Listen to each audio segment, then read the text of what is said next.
रहा है, सिगरेट और बीड़ी पीने वालों से भर रहा है, आलिमों और माँ बाप के एहतराम न करने वालों से भर रहा है, फिल्म साजों से भर रहा है, साथ इश्क बाजी करने वालों से भर रहा है, हराम खोरों से भर रहा है, डकैतों से भर रहा है। कभी गौर किया आपने कि आखिर ऐसा क्यों हो रहा है? अब बच्चा हो गया शरीर शराबी पापी, आए हजरत तावीज दीजिए। ऐसा होगा कि आम का पेड़ हो, तावीज लगाते हैं वहां से सेब निकल जाए? नहीं होगा। जैसी जमीन वैसी फसल, जैसा दरख्त वैसा फल। जब ये बात समझ गए तो माँ का पेट जमीन है, अब बाप उसमें बीज डालने वाला है। अगर बीज खराब हो तो फसल खराब होगी, अगर जमीन खराब है फसल खराब होगी। तो हर पेट से कुतुब पैदा नहीं होता, हर जमीन से धान पैदा नहीं होता, हर जमीन से सेब पैदा नहीं होता। तो कुतुब पैदा होने के लिए वही जमीन चाहिए, कुतुबियत वाली जमीन चाहिए। और चोर और लफंगा पैदा होने के लिए वैसी जमीन चाहिए। अब जमीन जब हो फातिमा ज़हरा जैसी और उस पर बीज डालने वाला हो मौला अली, जमीन हूं फातिमा और अब और बीज डालने वाला हूं अली, तब अल्लाह बेटा शहीदों का सरदार हसन और हुसैन अता करता है। नारे तकबीर, नारे रिसालत, नारे गौसियत, मसलके आला हजरत। नहीं सुना आपने सुना होगा, सुनते ही हमेशा गौर नहीं करते कि इस वाकया के पेट से नसीहत क्या मिलती है, यहाँ से नसीहत क्या मिलती है, नहीं गौर करते हैं। सिर्फ गौसे पाक का लंगर खाया, गौसे पाक का तोशा खाया, गौसे पाक की नियाज खाई, बस हो गए हम सुन्नी हैं और कादरी हैं। कैसा था वो मेरा गौस? आप सुने होंगे जिनका बाप रात भर नमाज पढ़ता था, जिनका बाप दिन में जिहाद करता था, जिनका बाप एक बार खिलाफे तकवा एक काम हो गया, नदी पे बहता हुआ फल खा लिया, दिमाग में आया अगर कयामत में सवाल हुआ मैं क्या जवाब दूंगा, चलो दुनिया में उससे माफी मांग ले। माफी मांगने गया, वो समझ गया कि जरूर इसकी पेशानी में नूरे विलायत चमक रहा है। कहा बेटा 10 साल नौकरी करनी पड़ेगी। नहीं बोला कि जुर्म छोटा सा था, अब वह शरीयत की रोशनी में जुर्म ही नहीं है, वो तो तसव्वुफ और सुलूक की रोशनी में वह एहतियात और तकवा के खिलाफ वो काम है। वरना नदी की सतह पे कोई फल गिर के आ रहा हो, हालत इस्तरार में हो, उसको खा ले तो कोई जुर्म नहीं है। लेकिन चूंकि तकवा और एहतियात और सुलूक और तसव्वुफ की निगाह में यह जुर्म है, उसका दाग धोने के लिए गए, पता लगाया, देखा बाग है, दरख्त है, टहनी झुकी है, उसी का फल गिर रहा है, सोचा इसी का फल होगा। मालिक के पास गया, मैं मुजरिम हूं। कहा क्या जुर्म? का फल खाया हो। कहा कि 10 साल नौकरी करनी पड़ेगी। अगर कोई रहता कहता छोटा सा जुर्म, 10 साल की लंबी नौकरी, रखो माफी अपने पास, मैं जा रहा हूं। लेकिन उसके दिमाग में एक बात हमेशा चलती थी कि दुनिया में जुर्म हुआ है, इस यही दुनिया ही में धुल जाए, दुनिया ही में यह दाग धुल जाए, ताकि अल्लाह के सामने मैं बेदाग होके जाऊं। वहां का हिसाब देना बड़ा मुश्किल है, यहाँ की मुसीबत आसान है सह लेना। क़यामत के दिन 1 मिनट की तकलीफ ऐसी होगी कि दुनिया का 1000 साल में आदमी के बदन को कुल्हाड़ी से काट दिया जाए। इस शिद्दत जहन्नम की 1 मिनट की शिद्दत के सामने यह तकलीफ कोई माना नहीं रखती। असल शिद्दत तकलीफ वहां की, असल मुसीबत वहां की। जो अल्लाह वाले हैं उसके दिमाग में हमेशा जन्नत रहती है, उनके दिमाग में हमेशा जहन्नम रहता है, उनके दिमाग में दुनिया का मुकाबला नहीं रहता, उनके दिमाग में नेकी का मुकाबला है। वह तहज्जुद पढ़ा है तो मुझे चाश्त भी पढ़ना है, वह चाश्त पढ़ता है मुझे इशराक भी पढ़ना है, वह इशराक पढ़ता है मुझे अवाबीन भी पढ़नी है, वह अवाबीन पढ़ता है मुझे 100 रकात नमाज नफल अलग से पढ़ना है। यह मुकाबला है नेक लोगों का। वह नेक लोग थे, मुकाबला करके चले गए। अब हम लोगों को मुकाबला है, वह बुलेट लिया है तो हमें उससे महंगा बुलेट लेना है, वह 16 लाख की बाइक लिया है तो हमें 20 लाख की बाइक लेना है, वह ऐसा टाइल्स लगाया है हमें उससे अच्छा टाइल्स लगाना है, वह ऐसा मार्बल दिया है तो हमें उससे अच्छा ग्रेनाइट लगाना है। जाओ कंकड़ पत्थर ग्रेनाइट का मुकाबला करते रहो, उसी का मुकाबला करते करते मर जाओ। बड़े लोग पत्थर का मुकाबला नहीं करते, बड़े लोग अखलाक का मुकाबला करते हैं, वह कैरेक्टर और कंडक्ट का मुकाबला करते हैं, वह इल्म और तकवा का मुकाबला करते हैं। नौजवान का माफी करो का 10 साल का मंजूर है, 10 साल की नौकरी हुई अब माफ करो का अब भी माफी ना होगी। एक शर्त और है, एक लूली लंगड़ी अपाहिज कौम की बेटी है, निकाह करना पड़ेगा। वो अगर वो हमारे जैसा होता तो कहता छोटा सा जुर्म है, 10 साल की नौकरी है, उसके बाद ये लूली लंगड़ी की शर्त आपने क्यों रख दी? मगर नहीं, अल्लाह से डरने वाला का ठीक है, जब यही शर्त ठहरी तो मुझे कबूल है। लूली लंगड़ी अपाहिज गूंगी से भी निकाह कबूल है। शादी कर ली, शबे उरूसी में देखा हुस्नो जमाल की मुजस्समा बैठी है, चौंक गए। घर से बाहर निकला, बोला था लूली लंगड़ी अपाहिज जहां हुस्नो जमाल की तस्वीर है। जब लड़की के वालिद ने देख के कहा, बेटा मैं समझ गया तू क्यों वापस आया, वही है तेरी बीवी, वही है मेरी बेटी, उसी से हुआ है तेरा अक्द। मैंने जो बोला था लूली लंगड़ी अपाहिज गूंगी, इस माना कर कहा था कि मेरी बेटी कभी जबान से खिलाफ हक कोई बात नहीं बोली है, इसीलिए मैंने गूंगी कहा। हाथ से कोई गुनाह नहीं हुआ है, इसीलिए मैंने उसे लूली कहा।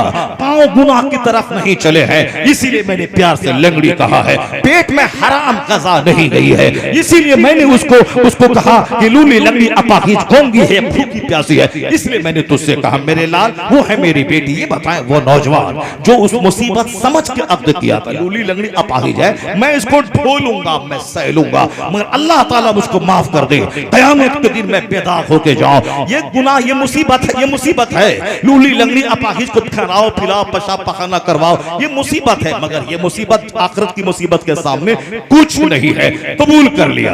अल्लाह से जो सौदा करता है, अल्लाह से जो सौदा करता हुआ कभी खसारे में नहीं रहता है। ये सौदा अल्लाह से हुआ है, अल्लाह की मोहब्बत में लूली लंगड़ी से अक्द कर लिया।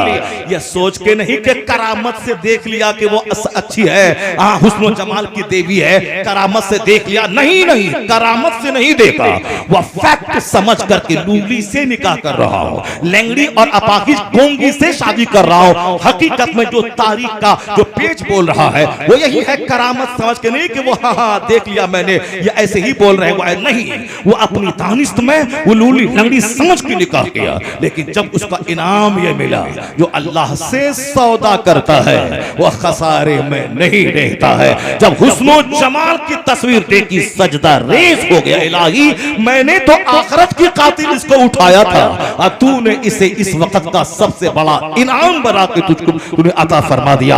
अल्लाह से जो बिजनेस करता है, अल्लाह से जो सौदा करता है, उसका इनाम ऐसा ही होता है। कड़ाके की सर्दी में नहा के देखें, फजर की नमाज पढ़ के देखें, दिल में कितना इत्मीनान नसीब होगा। अल्लाह की खातिर सच बोल के देखें, झूठ बोलता 1 लाख का फायदा होता, सच बोला 100 रुपए मिला। अल्लाह की खातिर इतने हजार को कुर्बान करके देखें, सच बोलकर 1 रुपया कमा के देखें, अल्लाह कितनी बरकतें देता है। 1 करोड़ कमाया, 1 करोड़ डॉक्टर को ले जाके दे दिया, इधर से लाया उधर दे दिया।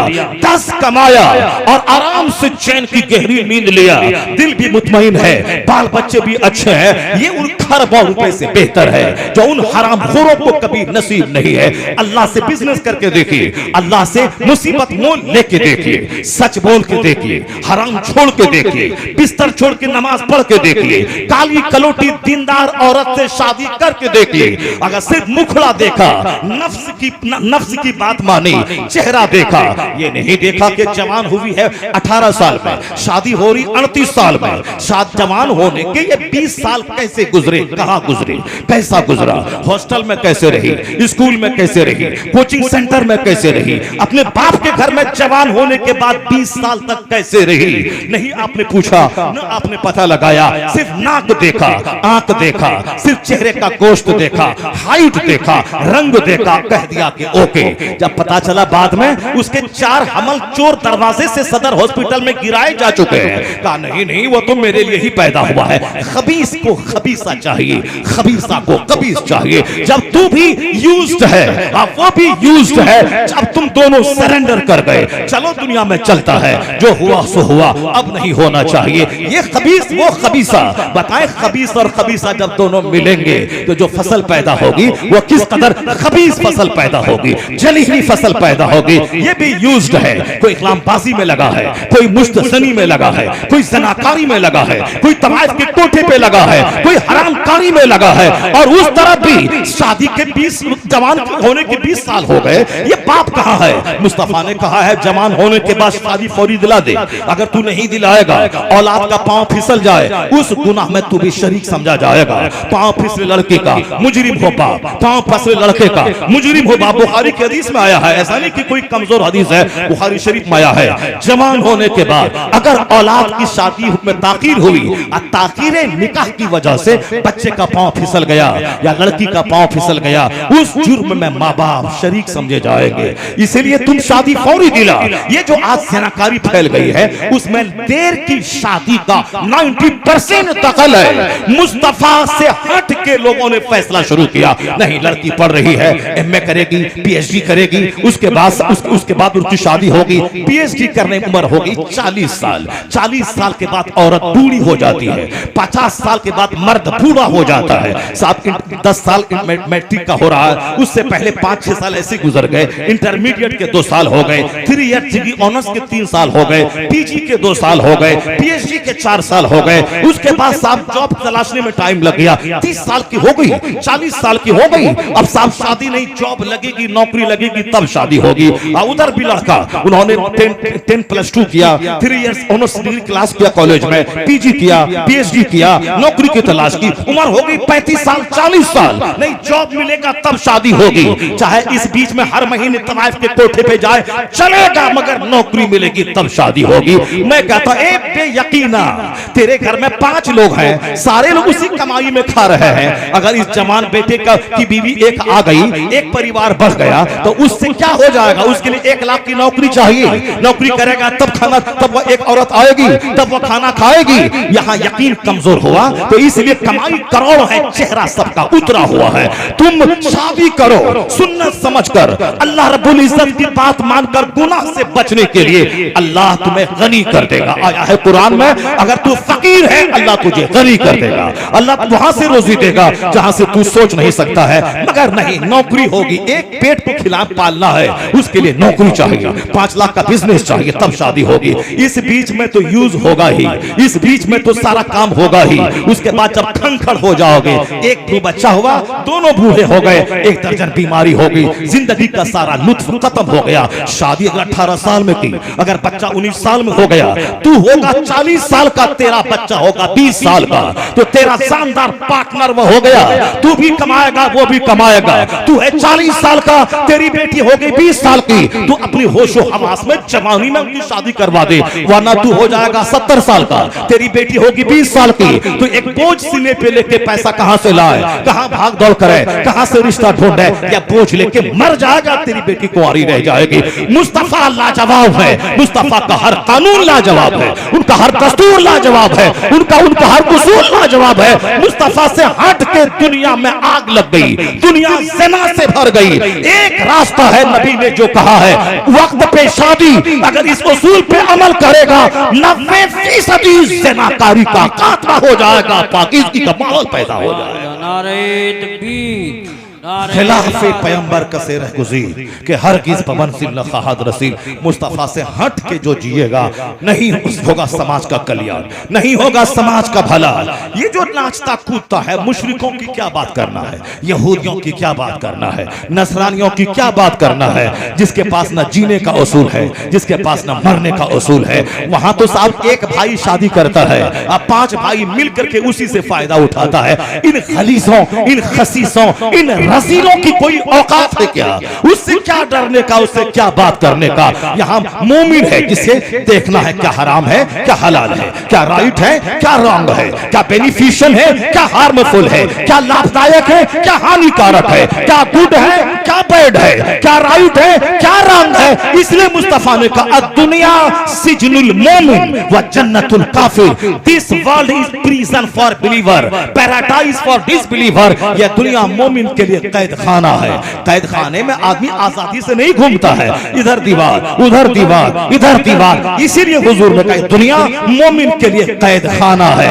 इधर हराम की दीवार है, इधर नाजायज की दीवार है, इधर मकरूहात की दीवार है, इधर हलाल की दीवार है। तो हलाल चुनना है, हराम को अवॉइड करना है, हराम को छोड़ना है। तो हर चीज खा नहीं सकता आदमी। खाने के क्या हलाल है, क्या हराम है। मुर्दार नहीं खाना है, हराम नहीं खाना है, शराब नहीं पीना है, ना अल्कोहल नहीं पीना है। यही है कैदी की जिंदगी। और जो यहाँ एहतियात किया, हराम से बचा, नाजायज से बचा, फूक फूक के चला, तो दुनिया का 100 साल 1 सेकंड है। अल्लाह कहता है 1 सेकंड सब्र कर ले और कैदी बन के रह जा। जहां कैद से छूटेगा खरबों साल की जन्नत अल्लाह तुझ पर कुर्बान कर देगा। खरबों साल की जन्नत अल्लाह तुझको दे देगा। 100 साल 1 मिनट सब्र कर ले। यहाँ सब्र हो नहीं रहा है। लोग किस्सा कहानी लेके बैठे हैं, लोग सब हिंदुस्तान पाकिस्तान लेके बैठे हैं, अमेरिका जापान लेके बैठे हैं, बांग्लादेश इंडोनेशिया लेके बैठे हैं। आखिरत लेके कोई नहीं बैठा है, जन्नत लेके कोई नहीं बैठा है, मुस्तफा की सुन्नत लेके कोई नहीं बैठा है। अब बताएं, जब उसने अल्लाह से सौदा किया है तो अल्लाह तबारक व तआला ने उसे दुनिया की में इतना बड़ा फायदा दिया कि हुस्नो जमाल की मुजस्समा सामने है। सजदे शुक्र में नौजवान डूब गया होगा, मालिक मैंने तो तेरी मोहब्बत में इस लूली लंगड़ी को इख्तियार किया था और तूने तो इसे हुस्नो जमाल की तस्वीर बना के दे दिया। इलाही तेरा करोड़ों एहसान। जब लड़का इतना अल्लाह से डरने वाला कि 10 साल नौकरी करे, लूली लंगड़ी से शादी को तैयार हो जाए, और लड़की इतनी कि आंख ने गुनाह नहीं देखा है, जबान ने गुनाह नहीं किया है, कान ने गुनाह नहीं किया। मेरी माँ बहन बेटी, ये कान में वायर ठूस के दिन के 24 घंटों में 10 घंटे गाना सुनना, मेरी माँ बहन बेटी ये इस आंखों में 24 घंटे व्हाट्सएप मोबाइल पे गंदी गंदी तस्वीरें देखना, आंख तो हो गई जख्मी, कान तो हो गया जख्मी, जबान पे गाने गाना, जबान तो हो गई जख्मी, प्यार मोहब्बत के नाम पे तो 10 घंटे तक फोन पे चिपका रहना, जिससे शादी की बात चल रही है, जिससे मंगनी हो गई है, अभी भी वो तेरे लिए अजनबी है। शादी के बाद वो तेरा शौहर है, शादी के बाद वो तेरी बीवी है, शादी निकाह से पहले वो अजनबिया है। अजनबिया से बातें करना मजे ले लेकर ये जबान का गुनाह है, बातें करना ये जबान का ज़िना है, वो खतरनाक बातें सुनना कान का ज़िना है। और होटल में बैठ के एक साथ खाना निकाह से पहले ये साफ आंखें देखना, हाथ देखना, अगर शैतान ने मुदाखलत की और पांव फिसल गया तो दोनों हो गए यूज, ये ज़िना है। और फिर बाद में निकाह भी कर ले, लेकिन निकाह करने के बाद तो तुम, चूंकि तू भी ज़ानी है वो भी ज़ानिया है, दोनों जख्मी है। अगरचे निकाह कर लिया, अब ज़िना नहीं होगा, अब प्योर काम है, लेकिन पहले जो ज़िना हो गया उसका खमियाजा कौन भुगतेगा? पहले जो हो गया उसका खमियाजा कौन भुगतेगा? तू भी यूज्ड है, वो भी यूज्ड है। अब बच्चा महा यूज्ड पैदा होगा, बच्चे के बदन में जज्बात का तूफान होगा, वो महापापी, महाशराबी, महाज़िनाकार, महाबदतमीज पैदा होगा। देख नजारा, मां लाजवाब है, न जबान ने खता की, न हाथ ने खता की, न पांव ने गुनाह किया, न पेट ने गुनाह किया, न कान ने गुनाह किया, गुनाहों से सेफ, उधर नौजवान भी गुनाहों से सेफ। वह दोनों जब मिलकर इज़्दिवाजी जिंदगी गुजारने लगे, रहने लगे मियां बीवी की तरह, उन दोनों के मिलन के बाद जो अल्लाह ने फसल दिया है, जो अल्लाह ने फल दिया है, उस दरख्त से वह फल कौन था? कयामत तक के वलियों का सरदार अब्दुल कादिर जिलानी की शक्ल में वह फसल पैदा होती है, वह फल पैदा होता। जिस तरह की जमीन होगी वैसी फसल पैदा होगी, जैसा दरख्त होगा वैसा फल पैदा होगा। यही कानून है। बाप सैयद गयासुद्दीन है, मुसीबत के मारे हैं, एक बाग है उससे खा पी रहे हैं, पर हराम को टच नहीं कर रहे हैं। अगर मैं सोने का घर भी संभल में बना लिया तो सोने का घर में हमेशा तो रहेंगे नहीं। उम्र 70 साल 80 साल 90 साल मरना तो है ही। ये बर्क साहब हैं, उम्र इनकी 100 के करीब हो रही है, रहे MP बनकर, लेकिन अब वो जाने के कगार पे हैं, चले जाएंगे। अल्लाह उसे ईमान की हालत में मौत दे। हिंदुस्तान का दबंग लीडर है, हक बोलने वाला, 95 साल की उम्र में भी 18 साल के जवान के लिए एक मॉडल है, हक बोलने वाला। तो हक बोलने वाला जो बोलता है ऐसा कदा नहीं मानेंगे, हम उस दिन हम नमाज पढ़ेंगे, हम तुम 4 टंका बजाओ नाचो कूदो मगर हम नमाज पढ़ेंगे, हम नहीं मानेंगे इस फैसले को। अरे बोल तो दिया। हक बोलता वही जो बहादुर होता है। ये 90 साल का आदमी ये तो बहादुर बोला। और वो जो लंबी टोपी लगा के लुचवा जो वहां चला गया था, वहां लुचवा सारे हिंदुस्तान वालों की निगाहों में जो गिर गया, वो लुचवा का क्या होगा, वो लफंगा का क्या होगा। और ये है हमारा शेर 90 साल की उम्र में बोला नहीं बोलेंगे, नमाज पढ़ेंगे, अल्लाह से दुआ करेंगे, मेरा अल्लाह दुआ कबूल करेगा। वो अल्लाह फकीर को भी बादशाह बना देता है और बादशाह को भी फकीर बना देता है। ये दुनिया क्या है, अल्लाह जब चाहेगा जिस वक्त चाहेगा सब कुछ हो जाएगा, फिर सजदा होगा, फिर अज़ान होगी, सब होगा। हक बोला क्या करेगा, जेल में डालेगा, और क्या करेगा इसके अलावा तेरे पास है क्या, जेल में डालेगा। पर हक तो बोला। सलाम करता हूं उसकी बहादुरी को, मैं उसके जज्बात को मैं सलाम करता हूं, जिन्होंने ऐसा बोला तो सही। तो हम नमाज पढ़ेंगे, हम अल्लाह से दुआ करेंगे। अभी तेरे हाथ में पावर है, तेरे हाथ में ताकत है, तेरे हाथ में जज है, तेरे हाथ में कोर्ट है, और तू फैसला ले ले। हमारे पास हम मजबूर हैं, हमारे पास नहीं है, तो चलो तुम कुछ करो जो तुम जानो। हम उस रब से लौ लगाए हैं जो अल्लाह आंधी को बदल देता है, जो अल्लाह मौसम बदल देता है, फकीर को बादशाह बना देता है, जो अल्लाह सैलाब से इलाके को तबाह कर देता है, फिर इलाके को नई आबादी अता कर देता है। मेरा खुदा वही है जो फिरौन को 400 साल की सल्तनत देना भी जानता है और फिरौन को दरिया में डुबा के उसे मारना भी जानता है। नारे तकबीर, नारे रिसालत, नारे गौसियत, मसलके आला हजरत, फैजान आला हजरत हजरत अल्लामा शहरियार रजा साहिब किबला, जश्न दस्तार बंदी। एक कौम मुस्लिम ईमान की रस्सी को मजबूती से थामे रखना। दुनिया में अगर लुच्चागिरी भी करेगा, उसका तलवा भी चाटेगा, तो सब दिन जिंदा नहीं रह पाओगे। मर के अल्लाह को मुंह दिखाना है, जहां खरबों साल रहना है।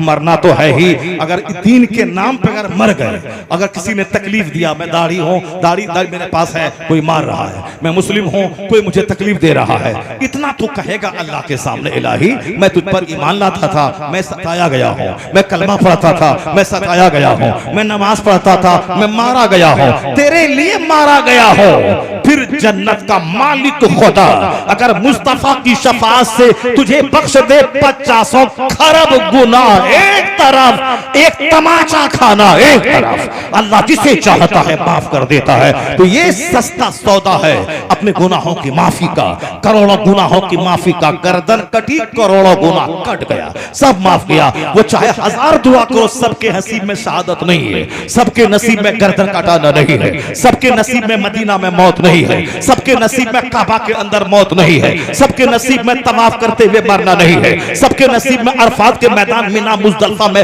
मरना नहीं है, सबके नसीब में बगदाद मुअल्ला में मरना नहीं है, सबके नसीब में रोज़े रसूल के सामने मरना नहीं है, बकी में दफन होना नहीं है। उसी तरह सबके नसीब में शहादत नहीं है। सबके नसीब में, जिसके नसीब में शहादत है वो काबिले रश्क है, वह नमूना है, वह यूनिक पर्सनालिटी का मालिक है। इसलिए वो दिन का इंतजार कर, आराम से खा पी के मत मर, अल्लाह की खातिर गाली सुन के मर, अल्लाह की खातिर मुसीबत उठा के मर, अल्लाह की खातिर तमाचा खा के मर, अल्लाह की खातिर शहादत की मौत मर। शहीद हुआ, गर्दन कटी, गुनाहों की जड़ें कटी, सीधे जन्नत में दाखिल हो गया। अल्लाह तबारक व तआला हम सबों को शहादत की आला मौत अता फरमाए। ईमान अगर पुख्ता रहेगा तो फिर मुनाफिकत नहीं आएगी, सदाकत वहाँ पैदा होगी। वह हलाल खाता था, गरीबी में रहता था, मगर कभी वह हराम को टच नहीं करता था। एक छोटा सा बाग है, उसी की जो आमदनी है उसी में रहा, उसी को खाया पिया। माँ ऐसी लाजवाब है, नमाज़े पंजगाना भी है, फिर रात में 12 बजे के बाद बैठ जाना है और नमाज़े तहज्जुद पढ़ना है, कलमा शरीफ पढ़ना है। माँ रात भर मुसल्ले पे, और बाप हलाल खोर, नेक परहेजगार, 5 वक्त का नमाजी और नफल इबादत करने वाला। माँ लाजवाब है। माँ रात के 12 बजे उठती थी, ईशा पढ़ने के बाद थोड़ी सोई, फिर उसके बाद उठ गई और 12 से लेकर फजर तक मुसल्ले पे रह करके अल्लाह अल्लाह करती थी। वो कहती है जब मैं हामिला थी तो हमारे पेट से तहज्जुद के वक्त में कलमा पढ़ने की आवाज आती थी। अल्लाह समद, चूंकि वो खुद कलमा पढ़ने की आदि, बरस से कलमा पढ़ने वाली, तब अल्लाह ने ऐसा बच्चा उसके पेट में दिया कि जो पेट में कलमा पढ़ता था और माँ उसके कलमे को सुनती थी। जो बच्चा माँ के पेट में कलमा पढ़ा और जिनका बाप जाहिद है, जाहिद है, दुर्वेश है, वो गरीबी का बोझ उठाता है मगर वो हराम का एक दाना टच नहीं करता है, और माँ मुश्किलात में रहती है, शौहर से लड़ती नहीं है, शौहर से झगड़ती नहीं कि माल चाहिए, शौहर से लड़ती नहीं है कि तुम्ही को जन्नत जाना है और किसी को जन्नत नहीं जाना है, तुम्ही नमाज लेके बैठे हो, तुम्ही को दाढ़ी रखना है, तुम्ही को जन्नत की फिक्र है। ये 40 करोड़ मुसलमान इंडिया में है, उनको जन्नत नहीं जाना है। ये मुसलमान, ये भी अपनी बीवी की बात सुनी, ताना सुना, दाढ़ी मुंडा दिया, कहा चलो अब जो तुम कहती है वही करेंगे, तुम वही मानती है, दाढ़ी मुंडा दिया, टोपी फेंक दिया, बस आप फटा हुआ पैंट पहन लिया और चला, चलो अब जो तुम बोल रहा वही हम काम करेंगे। अब गया, अब ये भी नाचा कूदा, मगर रिस्क तो वही मिलेगा जो तकदीर में लिखा हुआ है, चाहे दाढ़ी रहे या या दाढ़ी को मूंड डाले। ऐसा थोड़ी कि दाढ़ी मूंडने के बाद हीरा बरसने लगता है, दाढ़ी मूंडने के बाद जमीन से खजाना निकलने लगता है। जो लोग दाढ़ी मूंडते हैं, जो लोग झूठ बोलते हैं, ऐसा नहीं कि सारे झूठे अरबपति हो गए और सारे लोग मुकेश अंबानी हो गए, सारे लोग अमेरिका के साहब बिल गेट्स हो गए। ऐसा नहीं है। दाढ़ी मुंडाओ चाहे दाढ़ी रखो, मगर रोजी उतनी ही मिलेगी जितना अल्लाह देना चाहते हैं। मगर हुजूर ने फरमाया है अखीर जमाने में शौहर की तबाही और बीवी के हाथों, औलाद की तबाही माँ बाप के हाथों, माँ बाप की तबाही औलाद के हाथों। वो खतरनाक वक्त आ जाएगा कि औलाद माँ बाप के हाथों तबाह होगी। औलाद ने तकरीर सुनी, वो नेक बनना शुरू किया। अब माँ बाप बोलते हैं देखो जवानी में बूढ़ा हो गया, अब इसको नेक बनना के लिए बुढ़ापा बाकी है। सारे बच्चे खेल कूद रहे हैं, ये नमाज पढ़ने मस्जिद 5 टाइम बार जा रहा है, ये क्या डेवलप कर पाएगा, क्या ये तरक्की कर पाएगा। बेटा माँ बाप की बात सुना, दाढ़ी मूंड करके वो भी लुच्चा लफंगा हो गया। सच कहा मुस्तफा ने, आखिर जमाने में औलाद की तबाही माँ बाप के हाथों। अब माँ बाप नेक बने, औलाद बेचारी कह रही है कि इसी माँ बाप को जन्नत जाना है। वो फला बाप अपने बेटे के लिए मकान बना के गया, जमीन छोड़ के गया, कार छोड़ के गया, 10-20 करोड़ फिक्स डिपॉजिट रकम छोड़ के गया। ये मेरा बाप क्या छोड़ के जा रहा है। इसको जन्नत की फिक्र है, औलाद की फिक्र नहीं है। इनको हज की फिक्र है, हज करने में 5 लाख लगते हैं। ये 5 लाख बचेगा तो हम उससे लेके बाल बच्चों को पालेंगे। ये देखिए माँ बाप ने हज का प्लान छोड़ दिया। सच कहा मुस्तफा ने, औलाद के हाथों माँ बाप की तबाही, माँ बाप के हाथों औलाद की तबाही, दोस्त के हाथ दोस्त की तबाही, भाई के हाथ भाई की तबाही। दोस्त है वो जो अपने दोस्त को जहन्नमी से बचा के जन्नती बना दे। माँ बाप है वो जो अपनी औलाद को घर मकान दे न दे, उसे जन्नत का रास्ता दिखला दे। औलाद है वो जो अपने माँ बाप की बख्शिश का जरिया बन जाए। भाई है वो जो अपने भाई को नमाजी बना दे। ये है जब माँ रात में उठकर तहज्जुद पढ़ के कलमा पढ़ रही है तो अब पेट से कलमा पढ़ने की आवाज आ रही है। वह वही बच्चा था माँ के पेट में, बाप गयासुद्दीन है और माँ माहे नूर है जो रात भर कलमा पढ़ती है, पेट से कलमा की आवाज आ रही है। माँ बाप इतने लाजवाब हुए तो वही पेट में कलमा पढ़ने वाला जब बच्चा पैदा हुआ, वह मोइनुद्दीन अजमेरी 90 लाख काफिरों को कलमा पढ़ाने वाला पैदा हो गया। जो खुद माँ के पेट में कलमा पढ़े, 90 लाख को कलमा पढ़ाने वाला मोइनुद्दीन अजमेरी पैदा होता है। अल किस्सा मुख्तसर, जब माँ हो 17 पारे कुरान की हाफिजा और बाप आबिद जाहिद हो, तब बेटा उस 17 पारे कुरान का हाफिज कुतुबुद्दीन तख्तियार काकी पैदा होता है। और जब बाप हो मुफ्ती नकी अली का जैसा आलिम बाअमल और माँ हो तहज्जुद गुजार, तब बेटा मुजद्दिद आजम अहमद रजा का पैदा होता है। और जब बाप हो अहमद रजा खां और माँ हो तहज्जुद गुजार, तब बेटा हुज्जतुल इस्लाम मुफ्ती आजम हिंद पैदा होता है। और जब दादा हो हुज्जतुल इस्लाम और बाप हो मुफस्सिर आजम हिंद और नाना हो मुफ्ती आजम हिंद और माँ हो जेवरात बेचकर मंजर इस्लाम चलाने वाली, तब उसी कोख का बच्चा 10 करोड़ मुरीदों का मुर्शिद बरहक अख्तर रजा का अज़हरी पैदा होता है। नारे तकबीर, नारे रिसालत, नारे गौसियत, मसलके आला हजरत, फैजान आला हजरत, उलमाए अहले सुन्नत। जैसी जमीन वैसी फसल, जैसा दरख्त वैसा फल। अब बस सिर्फ मजा लेने के लिए लड़की की नाक मत देखना, मजा लेने के लिए लड़की का चेहरे का गोश्त मत देखना। मजा कब तक लेगा? 4 दिन का बुखार तो बदन तोड़ देगा, 4 दिन का लूज मोशन चेहरा काला कर देगा। नहीं सुना तुमने मसनवी शरीफ में मिसाल देने के लिए अल्लामा रूम वलियों के सरदार ने क्या कहा था? अल्लामा रूम कहते हैं कि एक बादशाह का शहजादा एक गरीब रियाया की बेटी पे आशिक हो गया, उसी के लिए दिन भर सोचते रहना, पूरा बदन हाथ गल गया। बादशाह नेक था, उसने सोचा ये मेरा शहजादा उस गरीब रियाया की बेटी पे फरेफ्ता हो गया है, कैसे इसको रोका जाए? वजीर ने कहा कि बादशाह सलामत, आप मुतमईन रहें, मैं उसे रोक दूंगा। उनको आपको बेइज्जती का डर है कि मैं बादशाह हूं, वह नेक आदमी है। बेटा उसका किसी तरह से नजर पड़ गई, एक वजीर की बेटी, सिपाही की खूबसूरत बेटी पे नजर पड़ गई, उससे उन्होंने इश्क लड़ाना शुरू कर दिया। उसके एक तरफा इश्क हो गया, खूबसूरत थी, दिल ही में क्या वो उससे हम शादी करेंगे। मेरा बादशाह बादशाह, मेरा दादा बादशाह, मेरा खानदान बादशाहत का, एक मामूली आदमी की बेटी से कैसे शादी करें। दिमाग में ठान लिया, उसी फिक्र में खुलता चला गया। बादशाह भी बीमार रहने लगा, मैं बेटे को कैसे रोक लूं, कैसे समझाऊं। वजीर ने कहा कि आप मुतमईन रहें, मैं समझा दूंगा। मसनवी शरीफ हिदायत वाली किताब, जो पढ़ेगा अमल करेगा वली बन जाएगा। आज भी इतने 100 साल गुजर गए, अल्लामा रूम की किताब के सतर से नूर टपकता है। आदमी की जिंदगी में रोशनी से प्रेरणा मिलती है। कहते हैं कि बादशाह के वजीर ने कहा मैं ठीक कर दूंगा। तो बादशाह के वजीर ने उस गरीब आदमी जिसकी बेटी पे उसका शहजादा आशिक था, उसको खाने की दावत दी कि बादशाह के बादशाही महल में खाने की दावत है और खाते वक्त अपनी बेटी को भी ले आना, उसकी भी दावत है। चुनांचे उनको दावत दिया, वक्त पे उनको आना है, बाप को भी आना है, साथ में बेटी को भी आना है। और शाही महल में एक रूम उसको दे दिया गया, यही तुम अपनी बेटी के साथ यहीं पर दावत है, शाही दस्तरखान बिछेगा, वहां खाना खाना है। शहजादे को कान में कहा जिससे तू इश्क करता है उस माशूका को मैंने बुलाया है, उस माशूका को बुलाया है। बादशाह का लड़का उछल गया, कूद गया कि मेरी तमन्ना अब पूरी होने वाली है। कहा ठीक है, दस्तरखान पे आ जाना, मैंने तुझे तेरी माशूका को दावत दी है, उससे तुझको मिलवाना है। ये खुश हो गया, मस्त हो गया। उधर दावत दी, उधर बाप भी आया, उसकी बेटी भी आई। उसके खाने में इन्होंने जमा